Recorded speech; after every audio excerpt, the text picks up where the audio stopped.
Okay, so today we are looking at a Kitchenaid built-in refrigerator. It's a very large unit. The customer's complaint is that the fresh food box seems to be adequate enough. However, the freezer isn't doing much of a decent job of cooling. All of the fans are running, the compressor is running. As you can see, the coils, the condenser coils, are in pretty clean condition as well.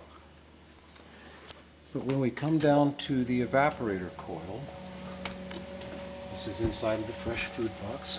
The evaporator coil, as you'll notice, is completely free of frost. There's no frost, light frosting on the coils whatsoever. However, what does present itself is a huge ice ball. That's all ice.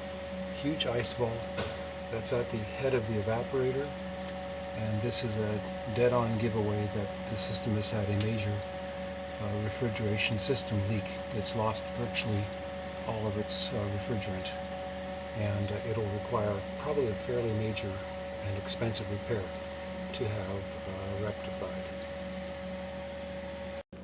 Okay, so the box is all back together again. We've done as much as we can do today. We don't do sealed system repairs.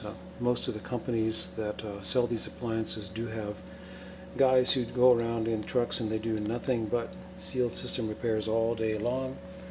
And generally a repair like this could be anywhere from $500 to $700. But because this is probably a $4,000 to $5,000 refrigerator, it's probably going to be worth repairing.